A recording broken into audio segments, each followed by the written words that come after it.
Hi hello నమస్తే welcome to BVR TV official మిత్రులారా, నేను మీ బీవీఆర్ రావుని. సో ఇవాళ ఒక అద్భుతమైన ఘట్టం ఆవిష్కృతం కాబోతోంది. జోసెఫ్ విజయ్ సో తమిళనాడు రాష్ట్ర నూతన ముఖ్యమంత్రిగా ప్రమాణ స్వీకారం చేయబోతున్నాడు. ఎందుకంటే ఈ వారం రోజుల రకరకాల పరిణామాల అనంతరం ఆయనకు సరైన మద్దతు లభించడం, 120 మంది ఉన్నారని చెప్తున్నారు ఇప్పుడు. సో ఆ లెటర్లు కూడా గవర్నర్కి అందించడం, ఆయన ఓకే చెప్పడం జరిగింది. చాలా మటుకు విజయ్ని కాస్త భయపెట్టడానికో మరి ఇబ్బంది పెట్టడానికో జరిగింది అక్కడ గవర్నర్ తమిళనాడు గవర్నర్ మరి కేంద్ర ప్రభుత్వానికి కావాల్సిన వాడు. ఎందుకంటే ఆల్మోస్ట్ వాళ్ళ ప్రభుత్వం నుంచే ఉంటారు కాబట్టి గవర్నర్లు. సో అమిత్ షాకి బాగా క్లోజ్ అని చెప్తున్నారు. కొద్ది రోజులు మరి బెదిరించాలనుకున్నారా, ఏడిపించాలనుకున్నారా, మరి ఏమిటో తెలియదు. సరే, మొత్తం మీద లైన్ క్లియర్ అయిపోయింది. ఒక అద్భుతమైన ఆవిష్కృతం కాబోతోంది ఇవాళ. ఎందుకంటే ఎప్పుడు కూడా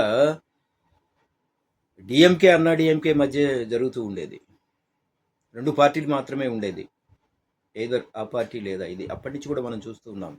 జయలలిత, కరుణానిధి, జయలలిత. సో ఇదే జరుగుతూ వస్తుంది. సో ఇప్పుడు కొత్తగా 3వ పార్టీ, నిజంగా ఇది హిస్టరీ అని చెప్పొచ్చు, 3వ పార్టీ అధికారంలోకి రాబోతుండడం. సరే, ఓకే. ఈ కార్యక్రమానికి రాహుల్ గాంధీ అంటే ఇవాల్టి ప్రమాణ స్వీకారోత్సవానికి రాహుల్ గాంధీ కూడా రాబోతున్నాడని తెలుస్తోంది. ఓకే. సో జగన్మోహన్ రెడ్డిని కూడా ఆహ్వానించారు. అయితే ఆయన లండన్లో ఉండడం వల్ల ఆయన రేపు వస్తున్నారు ఇండియాకి, ఆయన రాలేకపోతున్నారు. తర్వాత ఆయన ట్వీట్ చేశారు, నా సోదరుడు విజయ్కి మంచి జరగాలి, ఇంకా ముందుకు వెళ్ళాలి అని. So great. అయితే ఇప్పుడు ఏంటి అంటే తనను జైలుకు పంపిన పార్టీ కాంగ్రెస్, తెలుగుదేశం, అప్పుడు ఏమేమో అందరూ కలిసి. సో ఇప్పుడు విజయ్ కాంగ్రెస్తో పొత్తు పెట్టుకొని 5 సీట్లు వాళ్ళకు ఉన్నాయి.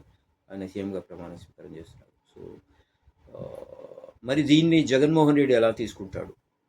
సో నాకు తెలిసి ఏమీ అనుకుంటాను రాజకీయాల్లో. అది ఆయన వ్యక్తిగత సమస్య. ఆయన జైలుకు రావటం అన్నది వ్యక్తిగత సమస్య అది. సో ఇది విజయ్ జోసెఫ్కి ముడిపెట్టాల్సిన అవసరం లేదు.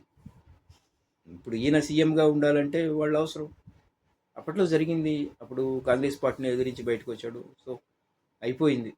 సో నిరూపించుకున్నాడు. 5 ఏళ్ళు ప్రతిపక్షంలో ఉన్నాడు, 5 ఏళ్ళు ముఖ్యమంత్రిగా ఉన్నారు, మళ్ళీ ఇప్పుడు ప్రతిపక్షంలో ఉన్నాడు. సో ఇంతమంది కూటములు, 3 పార్టీలు కలిసి విపరీతంగా ప్రతిరోజు హింస పెడుతున్నా భయపడటం లేదు, తిరుగుతున్నాడు. సో మళ్ళీ పాదయాత్ర చేస్తా అంటున్నాడు నెక్స్ట్ ఇయర్. సో అలాగే విజయ్కి శుభాకాంక్షలు అందజేశాడు. విజయ్ కూడా జగన్ ఫోటో పెట్టుకొని ప్రచారం చేశారు. సో ఇవన్నీ రాజకీయంగా జరుగుతూ ఉంటాయి. సో వ్యక్తిగతంగా రాహుల్ గాంధీకి అలాగే జగన్మోహన్ రెడ్డికి ఎలాంటి వైరం లేదు. అలాగే ఎవరితోనూ వ్యక్తిగతంగా ఏమీ ఉండదు. సో రాజకీయ పరంగా విభేదాలు ఉండొచ్చు, ఎస్, ఇట్స్ ఓకే. సో చూద్దాం ఇవాళ